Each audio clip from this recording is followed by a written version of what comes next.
বউ নিজেই কেন মালা বদলের সময় এইভাবে হাউমাউ করে কাঁদছে সেটা নিশ্চয়ই তোমাদেরকে বলবো। তবে আজ কিন্তু আমার বান্ধবীর বিয়ে, সেই ছোটবেলার থেকে আমরা একসাথেই বড় হয়েছি, একই স্কুলও ছিল আমাদের। আজ দেখতে দেখতে ওর বিয়ের দিনটাও চলে আসলো।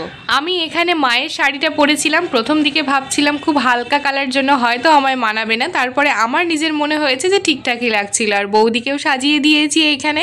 আজ আমার আবার পরীক্ষা ছিল, সেটাও আমার বাড়ি থেকে বেশ কিছুক্ষণের দূরের রাস্তা, সেখান থেকে পরীক্ষা দিয়ে আসতে আমার একটু লেট হয়ে গেছে। মানে এর আগেও এরকম হয়েছে যে আমার বান্ধবীর বিয়ের দিনেই মানে প্রতিবার আমার পরীক্ষা পড়ে যায়, এইবারটাও সেরকম হয়েছে। এখানে তো আমি এসেই প্রথমে ওর সাথে একটু দেখা করে আসলাম, আর কি অপূর্ব যে ওকে লাগছিল আজকে, মানে আমি ভাষায় প্রকাশ করতে পারবো না সেটা। আসলে ও কিন্তু এমনিতেই খুব সুন্দর দেখতে, আর সঞ্চিতা দিয়ে আজকে ওকে সাজিয়ে দিয়েছে। সাজানোর পর তো খুবই ভালো লাগছিল, মানে বাইরে যারা ছিল তারাও এই জিনিসটা আলোচনা করছিল। বিশেষ করে ওর গালের যে কলকাটা, মানে ভরাট করে দেওয়া যে কলকাটা, সেটা সবার খুব পছন্দ হয়েছে। ওর সাথে একটু দেখা করে এসে আমরা এখানে সবাই খেতে বসে পড়েছিলাম। আর খাওয়া দাওয়ার পর এখানে দেখলাম যে বর আসছে, তাই ভাবলাম তোমাদের জন্য একটা ভিডিও করে রাখি।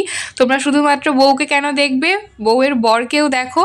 আর বর আসার ব্যাপারটা একটু ইউনিক ছিল। তোমাদের এই ব্যাপারটা কেমন লাগলো আমাকে পারলে একটু কমেন্টে জানিও। এবারে যেটা হয়েছিল যে ওর স্টেজের উপরে অনেক মানুষ যেহেতু ওকে ঘিরে দাঁড়িয়েছিল, এবার ওর মেকআপটা মানে ওয়াটারপ্রুফ দেওয়া সত্ত্বেও মানে ও এতটা ঘেমেছে যে ওর একটু একটু করে মেকআপগুলো মানে উঠে যেতে শুরু করে। আর তখনও পর্যন্ত যেহেতু ওর মালা বদল থেকে শুরু করে মানে বিয়ের রিচুয়ালসগুলো শুরুই হয়নি, আর তাতেই যদি এরকম হয়ে যায় তাহলে একটু মুশকিলের ব্যাপার। এবারে কোনো উপায় না পেয়ে আমি বাড়ি থেকে বিউটি ব্লেন্ডার, তারপর হাইলাইটার, এই সব কিছু এনে ওর একটু আবার জাস্ট ঠিকঠাক করে দিলাম। এমন খুব একটা বেশি ঘেটে যায়নি, জাস্ট একটু ঠিকঠাক মানে হাইলাইটারটা লাগিয়ে দিয়ে ঠিক করার চেষ্টা করলাম।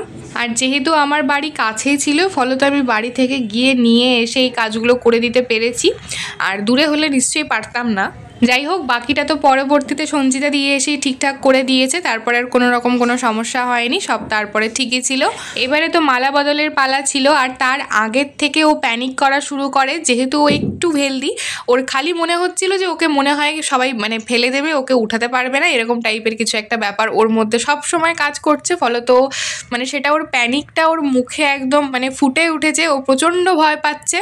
মানে এখনও অবধি তো ব্যাপারটা স্বাভাবিকই ছিল, এভাবে 7 পাক ঘোরানো হচ্ছে। তারপরে যেটা হয়েছে যে যেহেতু মানে বরের বন্ধুরা এখানে বরকে উঠিয়ে দিয়েছে, এবার মেয়ের বাড়ি কি করে পিছিয়ে থাকবে, একেও এইভাবে উঠিয়ে দিয়েছে। আর ও হাউমাউ করে কান্নাকাটি শুরু করেছে, মানে দেখতেই পাচ্ছ এখানে ওর কি অবস্থা। যাই হোক, একটা অন্যরকম স্মৃতি হয়ে থেকে গেল এটা। তবে আমি তোমাদের কাছে এটা বলবো, মানে এটা চাইবো যে তোমরা সবাই ওদের জন্য মানে ওদের দুজনের জন্য প্রার্থনা করবে, ওদের বিবাহিত জীবন যাতে খুব সুখের হয়।